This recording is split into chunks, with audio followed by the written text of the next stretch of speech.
Good evening, everyone. We are back with another edition of Haddonfield Talks. I'd like to welcome to the stage the Superintendent of Schools in Haddonfield, Mr. Chuck Klaus. How are you, sir? I'm well, thank you. About yourself? I'm good, thank you. I appreciate you taking this time and such a busy season for you, I guess, huh? It is. This is it's one of those things where my year runs different than a typical school year, what people would think. And January is one of my busiest times. Ironically, like October is very easy for me, but January is a crazy time. But that's all right. Especially during a snowstorm, huh? You're up pretty late. You know, we might as well segue into that.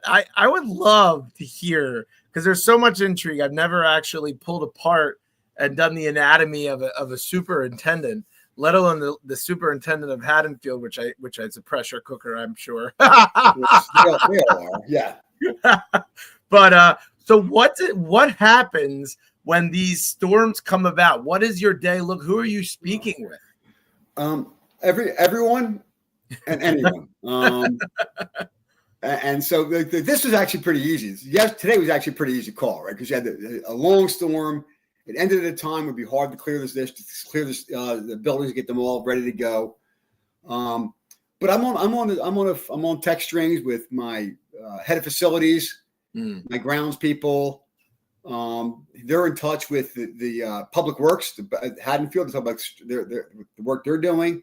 I'm on two other text strings, the superintendents in the area. I've got 5 or 6 weather apps that all say different things. But so we sit and talk and try to figure it out. And today we just called a 2-hour delay. I think we just talked about that. People probably know by now. That's a little more challenging because it's not an obvious thing. But with the freezing overnight, and we want people to be there safe. And so one of the challenges is that if the borough is still plowing, our driveways might be blocked. As we've all done that. We've shoveled our driveways and then had it blocked.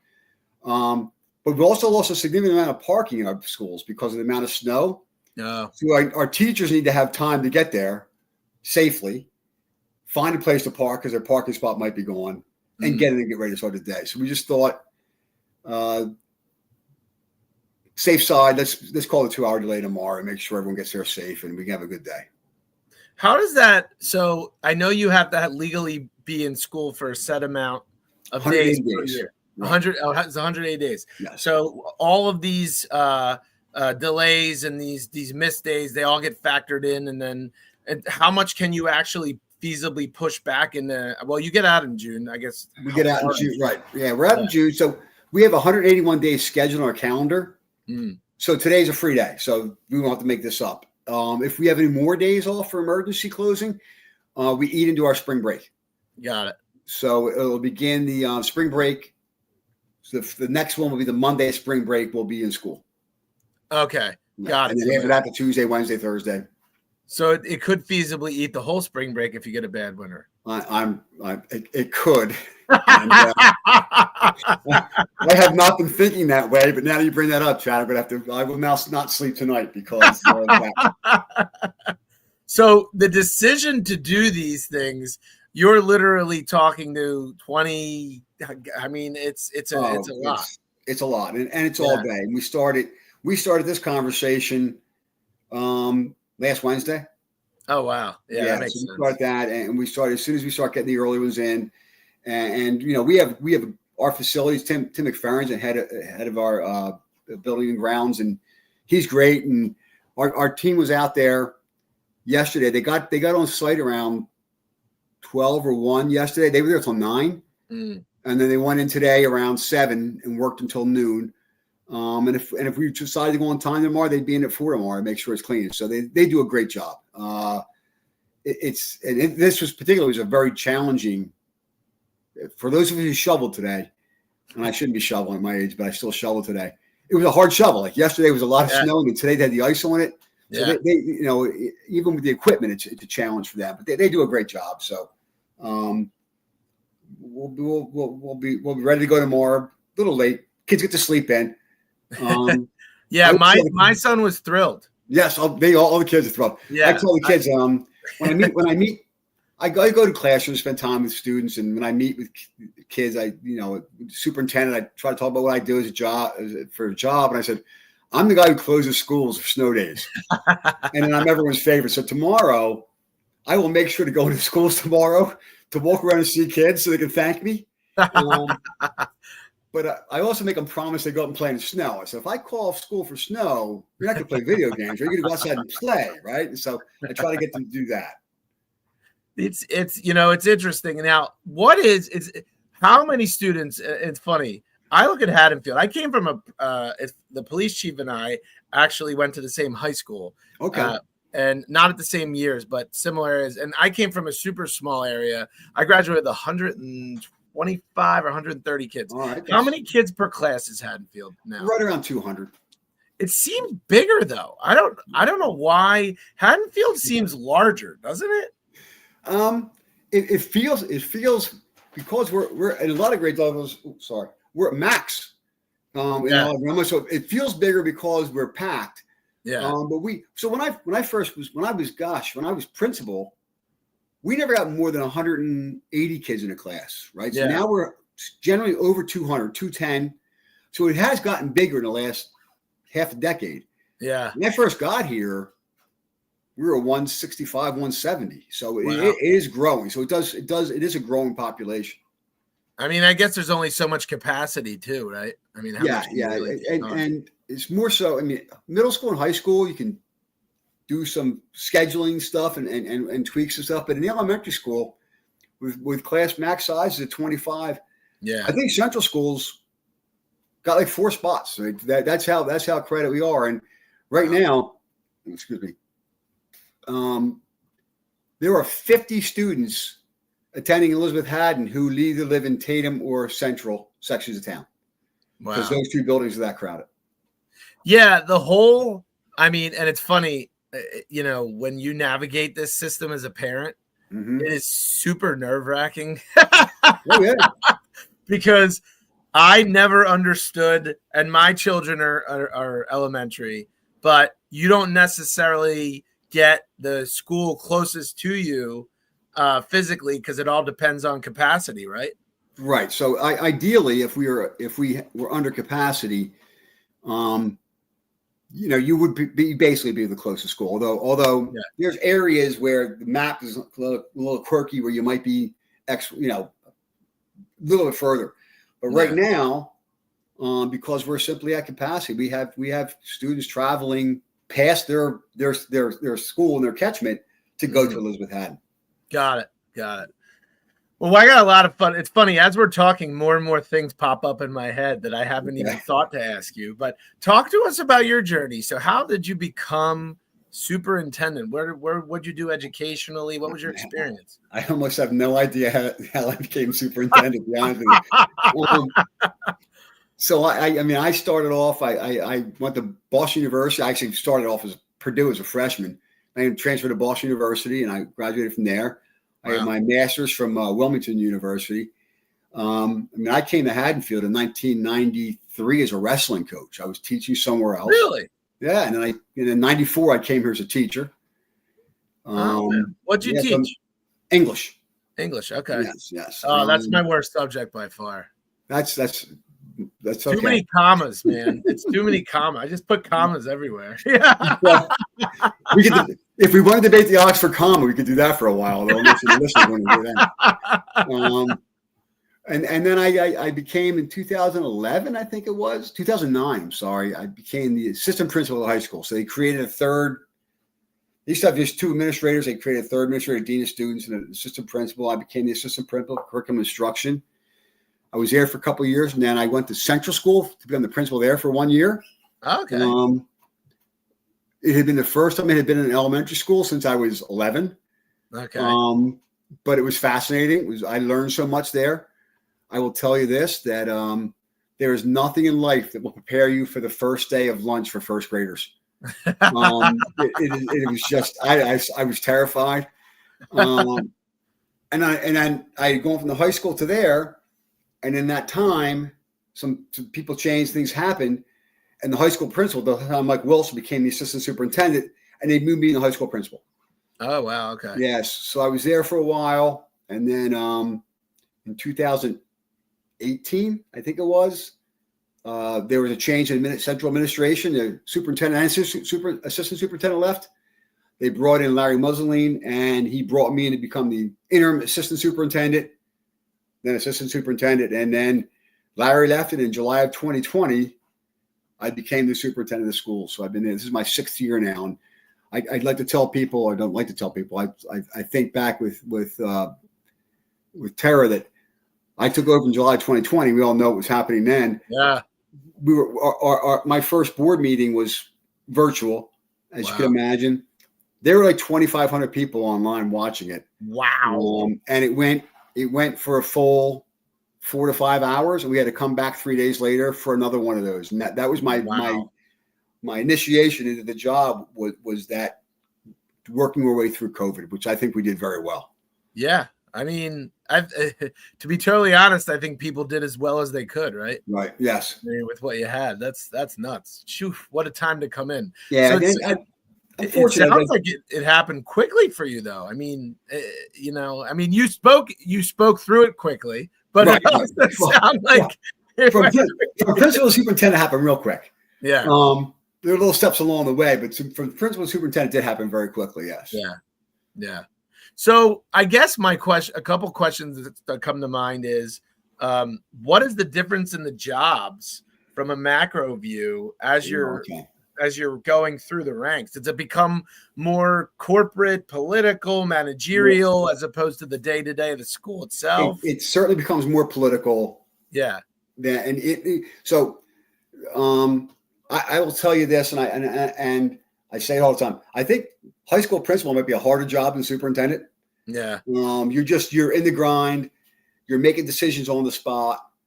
You're very much involved with the people you're making decisions with, and so when things go from my desk, I'm kind of separated. Assistant superintendent is more operational, managerial. And superintendent is really more political. I do a lot of talking to people and convincing people of this, that, and working with people to develop a vision, and then telling people how I think the vision should be implemented and asking them to do that work.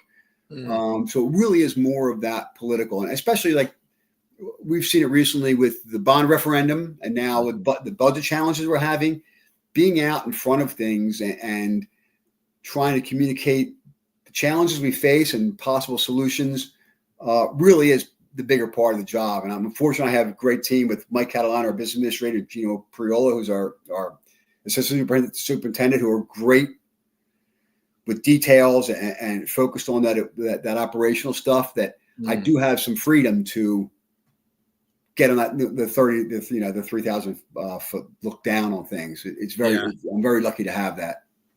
And so, superintendent, in a nutshell, is there some level of appointment and some level of election, or is it just an appointment that's approved by the board? How does that work? The board hires me. So the way to look at it is, technically, if you look at the black and white of it, is the board has one employee, and that's me.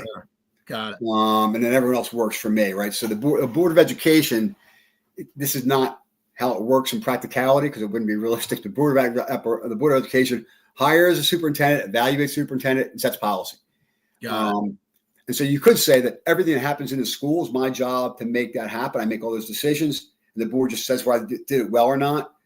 But a good board, which we have, asks a lot of hard questions of me, so I have to answer that. So that's how that works. So they kind of challenge me on how I'm operating. Right. But ultimately, my job is to take the policy that they develop, make sure it's implemented correctly, and that happens. And then with those challenges of budget and staffing and those things, I deal with those ins and outs every day. So there's a lot of things. It's funny, like literally as we're talking, more and more is coming to my mind. But I think the most, I would call it the elephant in the room, but the most obvious, Haddonfield is consistently ranked extremely, extremely high, right? From a public school perspective in the state, has been for, and I don't know statistically, I'm going to guess a long time. Long time. Yes. Long time. Why? Why is it ranked so high? Not because of Chuck, I can promise you that. I mean, if you want to give me credit, I'll take it, but I'm going to tell you that is not the actual finding. But with all due respect, Chuck, I mean, you're coming into a level of expectation, right? Correct. People move into this town because of the excellence of the academics, right, and they expect it to continue, right? And that's part of how we continue is the expectation. We have the ideal blend. We have students who come to school ready to work every day. First of all, we're dealing in a world now where the biggest challenge that school districts are facing is kids not coming to school. Our kids come to school, right? That number one. Our kids come to school prepared and ready to work. Is that worse than it's been in the past? Oh, significantly, yeah. Really? There's districts that are missing high percentage of students. Really? Yeah. And what is that? What are they attributing that to? They stopped coming during COVID and didn't return. I guess that's a big part of it. It's not something when I go to conferences or I talk to other superintendents who are challenging this, it's not something I focus on because it's not my challenge. Sure. Right. Sure. But our kids come to school, they're ready to work. I was anecdotally, when you show up at school and you didn't do your homework in Haddonfield, you're the rarity, right? And, you're the black sheep. And the teacher says, get in a group of 3 and talk about your homework. And you can do it. I can't. I have to be prepared tomorrow. And that's because the parents demand that, right? We have parents who care about education passionately, which is a huge key. And when I tell people where I work and what I do, the first thing everyone does is roll their eyes and go, "Oh my God, God bless you. Those parents must be insane." Yeah. But they're not. Yeah. They're great. I've coached. I don't can't 60 seasons of sports in Haddonfield. I taught here. I've had many jobs. I have found these parents be nothing but benefit, but just absolute assets and supportive. And even parents who challenge you when you talk to them and you explain your point of view, they may not walk away agreeing with you, which is fine because not everyone agrees, but they appreciate the fact that you were thoughtful about it. And it also means you can't give lip service. You have to be thoughtful about your answers because they care. Right. And I'll argue my staff is as good as anybody around. So you have great students, you have a strong, passionate staff, and you have parents who truly care about education and support the teachers and work in collaboration with them. It's a perfect blend of how to be successful. The challenge is, I think you pointed out, I guess kind of the question is, when you're doing so well, how do you how do you stay on top? It's the great thing. How do you stay on top? Yeah. You just got to, because what I get but I rarely get, but you do get sometimes, I think, murmuring like, why are we changing? We're doing just fine. And the answer always is because we can always do better. So we try to be innovative. We try to make changes. We try to keep challenging ourselves and looking for ways, little ways, subtle ways to improve. And the best thing that I get most of those nuanced pieces right now from our teacher leaders, which is our local professional development committee, our content area supervisors who look at what they're doing and say, we're using this program, it's working great, but we're missing this little X factor here. Let's challenge trying to find another program.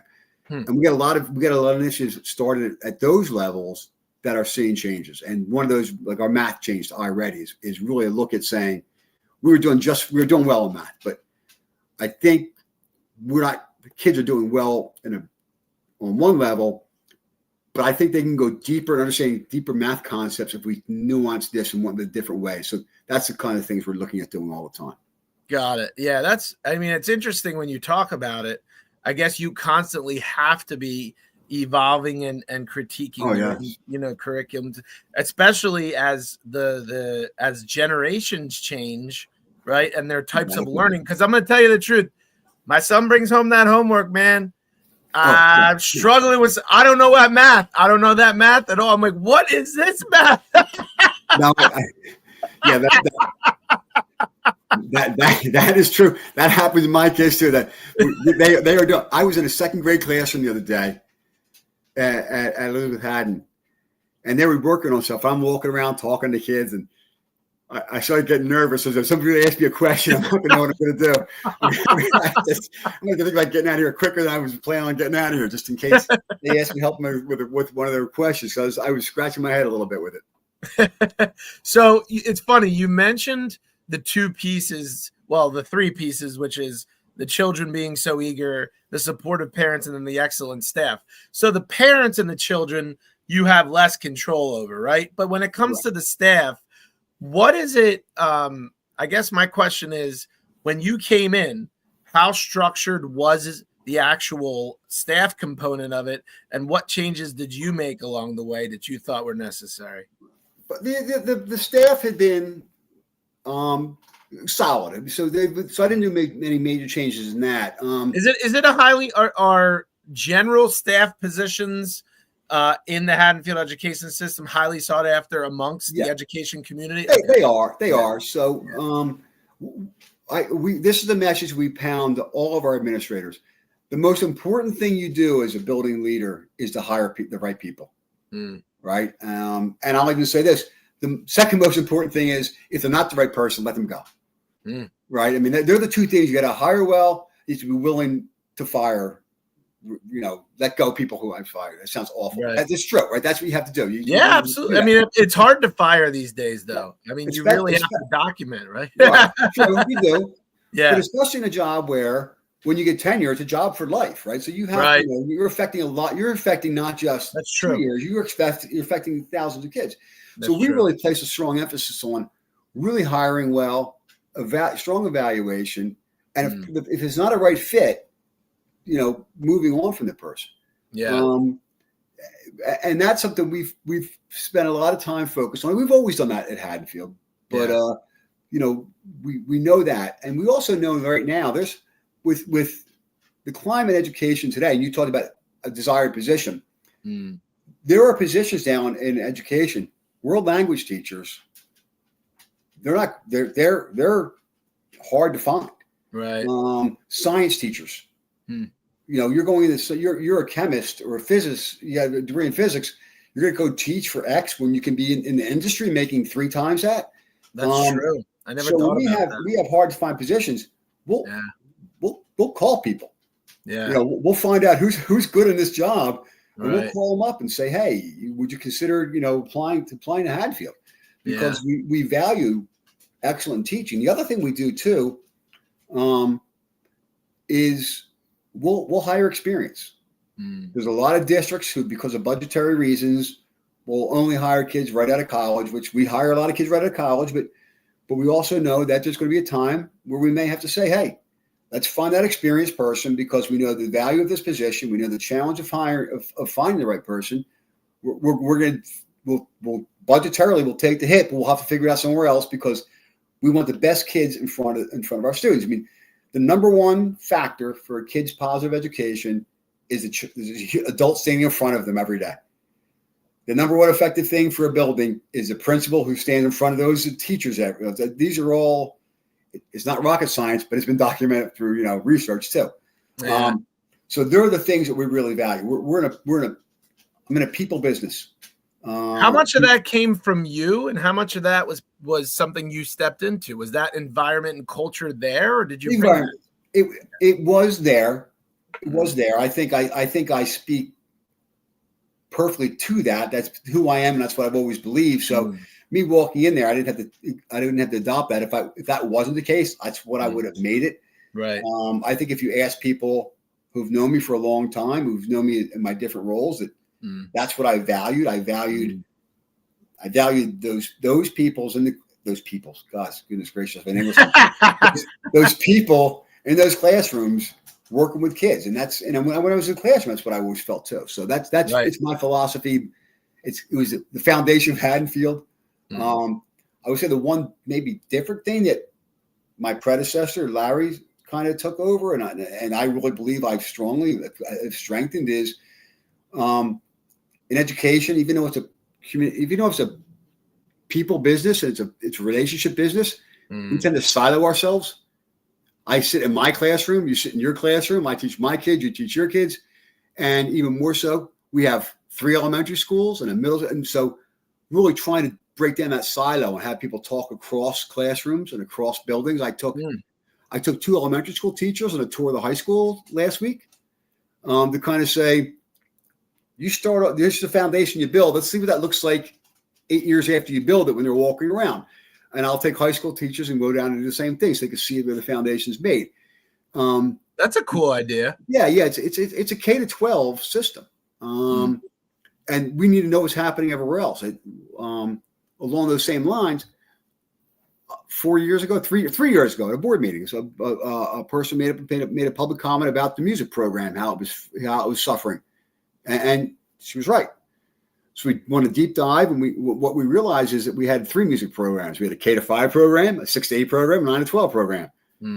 Tore it down. We now have a K-12 program. It was disjointed. Yeah, it was disjointed, and now it's not, and now it's growing.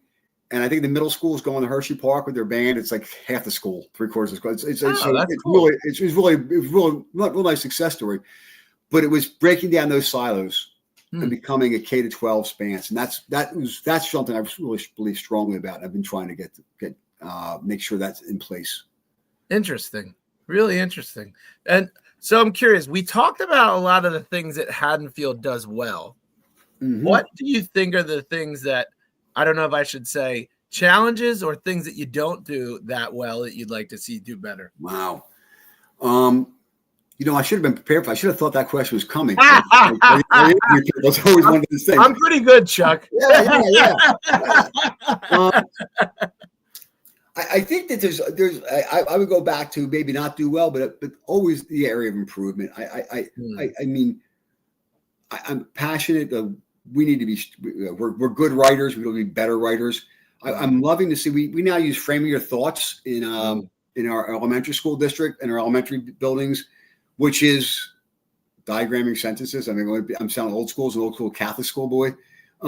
You're not. You want to know something? Why, Chuck? I'm going to tell you why. My normal follow up to this is going to be your opinion on technology and what it's done and how much I say good and bad it's done. Right. Yeah. So I think we're getting stronger at that, which is an area. I mean, pendulum swing, right? And so we get caught in that pendulum swing. So I think that's an area where we're getting good on getting better at things. The governor just signed. We're going back to cursive writing. Yeah. Not Chuck's choice, but I'm glad we're doing it. Right? That's one of those things, right? It's like we're caught up in these things, and sometimes it helps to have a little push to do this. I have to laugh. Have you seen Billy Madison? I have not. I know I've seen clips of it. I haven't seen this from beginning to end, but I've seen clips of it. It's the premise of the film is that he has to go back to school and start from first grade and work his way through to take over his father's company. And I think it's either a 3rd or 4th grade, and he gets the cursive writing. And the teacher asked him to write it was Rizzuto was the ball player and had 2 Z's, and he struggled tremendously with the cursive. I can see that for sure. Yeah. Oh my God. I think we need. There's areas like I think we need to expand it in our. One of the things that we are so academically focused that if you're a child in our town and you don't have an inclination to academics, we don't have much for you. Yeah, and that's a shame. Yeah, I mean, I have my one son. My one son builds planes for Boeing. I mean, he's a hands-on guy, right? And so he went to Haddonfield and he did all right there. He did well there, but we couldn't fulfill his desires there. We don't have a wood shop. All those things that have gone away with time, we've gone away quicker and more distantly than other school districts around us. And I think that's an area where we don't have enough. That is a phenomenal point, and I'll tell you why. I don't know how much you follow the trends economically, educationally, outside of the areas you're in, but the trades themselves. So if you look at private equity now, their largest investment has actually become into small family-owned trade businesses, electricians, plumbing. It's amazing how profitable these things have become because there's so few of them left. Right. I mean, I've had conversations with former students who are now welders and doing great. Amazing. You talk about the small family business. I taught a local plumber in town who's got, you see his trucks all around. I'm sure I can can give a plug to you can give his plug. I know everyone knows who he is anyway. Yeah, I taught Chaz when he was a senior in high school. Yeah, and I mean, he's doing great because he found that niche in his way. Yeah, and we didn't have that for Chaz when he was in high school, right? We had books. Yeah, and books are great. You know, I'm an academic guy, but that's probably our greatest weakness is we don't have that in our thing, or probably my flaw, a plan for it right now. Yeah. You know, those programs take space, are expensive, and you know, we scratch our head and say, how can we do it? And we don't have an answer for that, but that's a weakness we have for sure. What's the connection?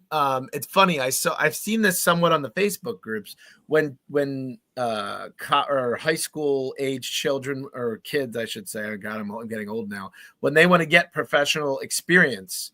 Do you guys have a good connection with the outside world in that regard?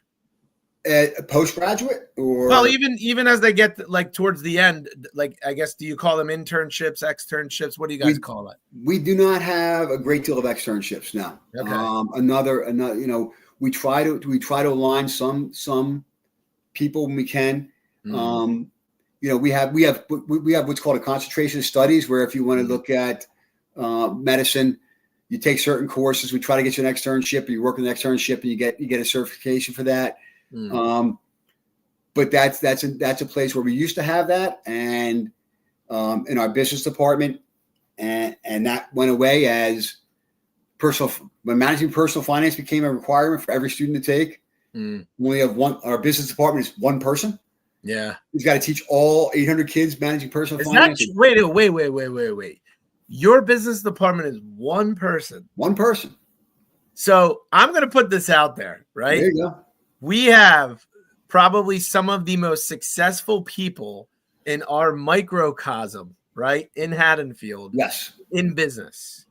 Don't you think you could find a couple people to guest lecture or to donate time? We do have things like lunch talks. We do those things, but as far as a curriculum. Yeah, that's true. I guess I can see you have to satisfy it. Yeah. So we have people who do that, and we've had people who had great internships, taking people to their companies and working with them, or externships, that concentration of studies. But as far as having someone job place and manage, that program died, 20 years ago. Wow. Yeah. Because. Oh, look at this, Chuck. Chuck, I got a surprise for you. What's that? Chaz just gave you a shout out, buddy. He says this is in real time. He said you helped him immensely, and Haddonfield is lucky to have you. Well, it's very kind, Chaz. He also said that I'm all right too, so I appreciate that, Chaz. There you go. That's funny. I want a commission off all the sales he got during that little blurb. But part of the reason why that program went away was most of those placements in those traditional programs are they were in retail and those type of things, and a lot of Haddonfield kids didn't have an interest in that. They were thinking management type of stuff. Got it. And so you didn't have a lot of kids signing up for the courses. So it started dying that way. And then once again, you know, it went, I think maybe it was 20 years, maybe it was 10 years ago, but then management of personal finance came in, and every kid had to take that as a graduation requirement. Yeah. That kind of filled that schedule. You're spending hours teaching, you know, with one or two kids in these placements versus the 50 kids or 100 kids to get through managing personal finance. And that became a practicality of the budget.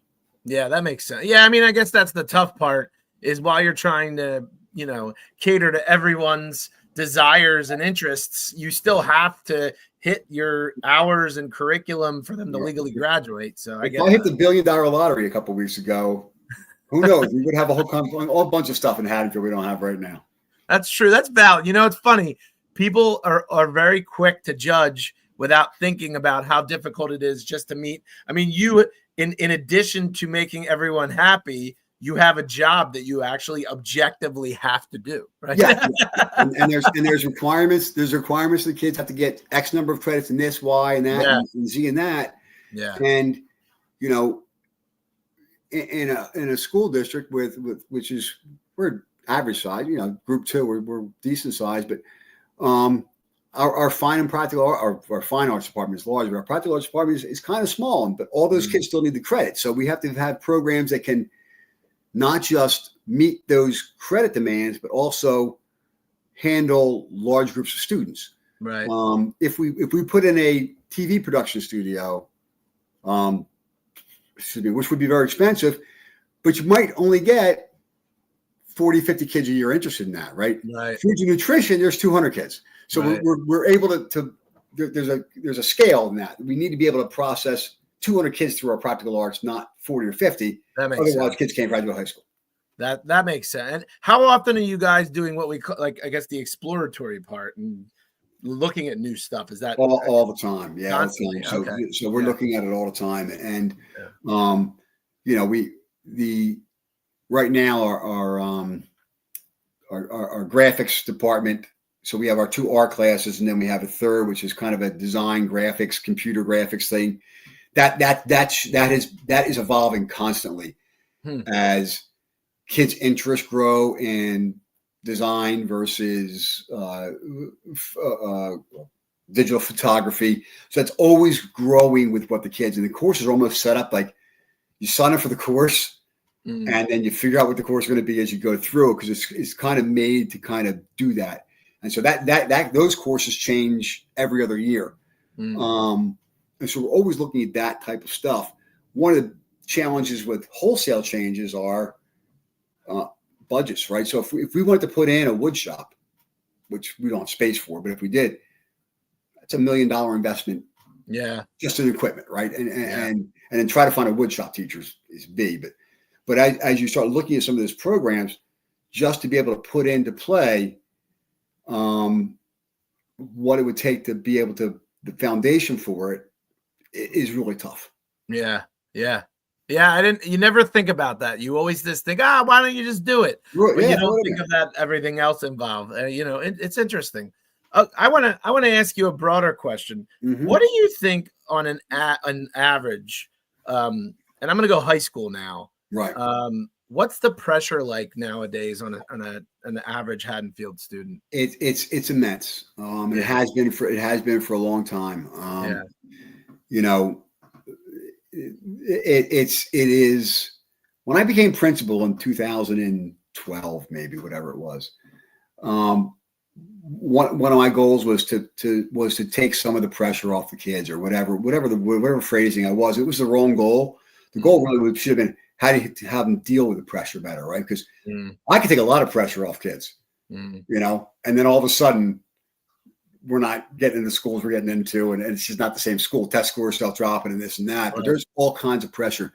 I use this analogy all the time, so people, if anyone's watching, you've heard me talk before, they're going to roll their eyes at it. But as an English teacher, there's a short story called The Rocking Horse Winner, and the quick synopsis of it: kid families needs money.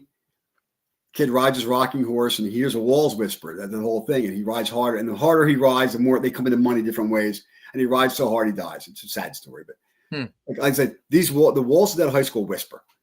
It is very competitive. It's competitive against everyone else. It's competitive against each other. It is really a pressure cooker place. And it affects a lot of kids, not in a positive way. There's that metal hardens metal. But there's also, sometimes it's too much pressure. But it is a building expectations. I actually did a survey of the parents, the teachers, and the kids. This I don't have the exact numbers, and it's an old survey because I was principal. But everyone agreed there's a lot of pressure. Yeah. And the teacher said the parents caused the pressure. The parents said the teachers caused the pressure, and the kids said all of us cause the pressure, right? The parents and teachers and us. But there's no doubt that is a place where expectations are set high. And as I say, when you show up to school without your homework done, that's a rarity. But you know what you're saying to me, Chuck? That's interesting. It's not institutional, right? You guys aren't literally pulling out the whips. It's more social. It's more cultural than it is. It is. Yeah. but we the parents own part of the pressure. We own part of the pressure. The students own part of the pressure. Right. It is, but it's also, if we go back to what made the schools great, right, it's expectations. Right. And the expectations are high from all three. Right. There are school districts where they don't give homework anymore. Right. That's sad to say. But yeah, although my students wouldn't say that, they would say, I want to go there. But so there is pressure at the high school. It's a real thing. And then sports. Let's talk about sports for a minute. Okay. I mean, tell me if I'm wrong. I'm going to give a broad stroke. If you're not at least above average, is it tough to even get on a team? Well, we up until 2 years ago, we had a no cup policy for everything except for basketball and golf. I didn't know that. Yeah. For basketball, there's only so many seats you can put in the gym. And for golf, there's only so many people who can put on the course. But we is golf huge? Is golf huge? Like it is big. It is big, but you can only have so many kids on the team because we play on Tavistock. You only get 10 tee times a week. Yeah, that makes sense. Right? That's a factor there. But I mean, 85% of our kids participate in sports. Maybe 83, 85. And then how does that compare to most schools? That's most are 50 or fewer. I mean, wow. And if you take all extracurriculars, we're above 90%, which is freakish. Wow. So you can be on teams, but our teams exceed. I mean, we've won hundreds. Since 2000, we've won 125 state championships or some number like that. I wish I had the numbers off the top of my head. It might even be higher than that. Yeah. And they're teams that are. I mean, we have some of the best coaches I've ever seen. Yeah. And not just because they win, because of the way they treat kids and the way lessons kids learn from it. Yeah. So and I would say that for the most, like our girls track team or some of our track teams, they have 80, 90 kids on it. Every kid feels valued there. Yeah. And then they're winning state championships. Yeah. So if I understand what you're saying, regardless of skill level, being a part of the team, understanding, team development and there's value to be had even if you're not the star. Correct. There's a place, and we also, I mean, I looked at our last board meeting minutes. I was looking at reviewing it for the meeting and going to the personnel, and we hired coaches for the spring, and as many coaches there were unpaid volunteers being approved too. And that is key to being able, everyone fits in because people care about the teams and they're there with them. If it was only the hired coaches and you had 80 kids on your track team, there's kids who are going to feel missed.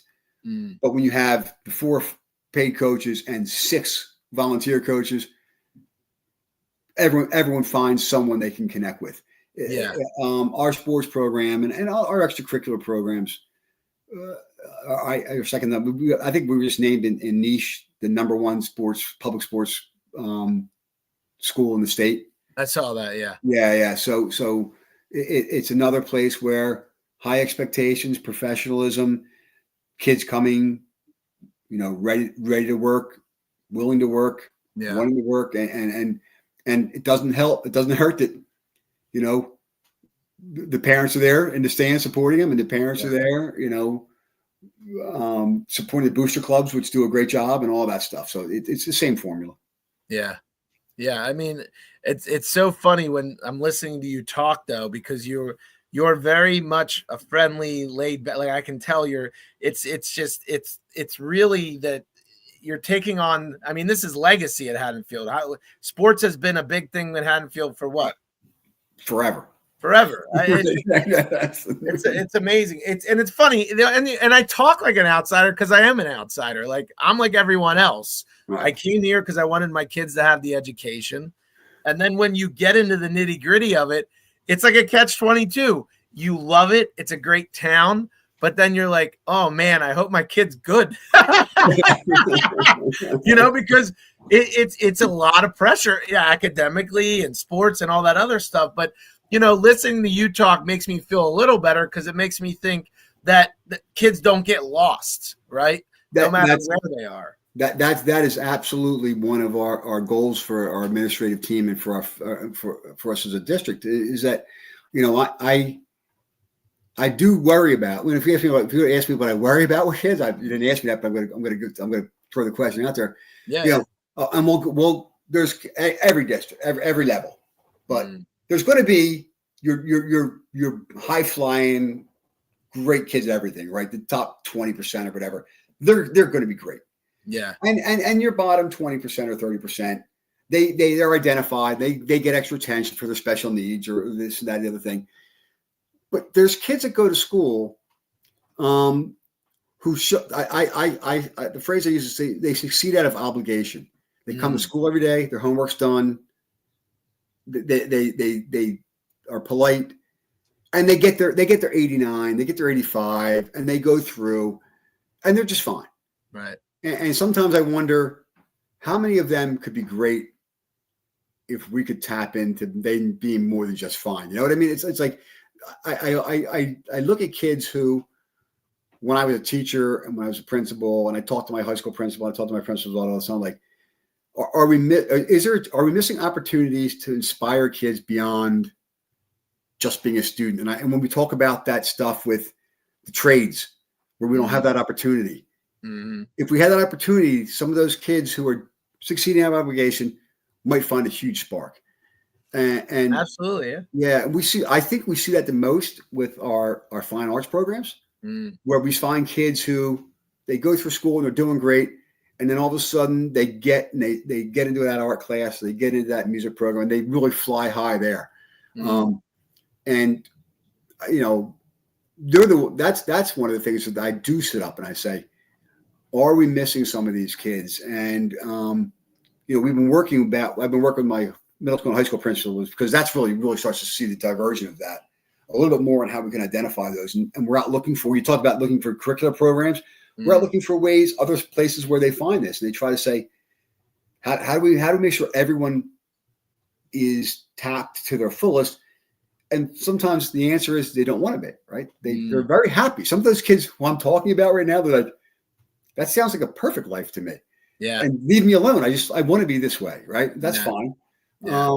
But for my job is to worry, what if we missed that kid who we could have inspired greater than we did inspire them? Well, and I think there's something to say too about the fact that the extremes aren't always the necessarily most successful either. I mean, correct. You take, people that are just so off the charts in so many aspects aren't necessarily the most well-rounded, right. And I mean, I'll be completely honest.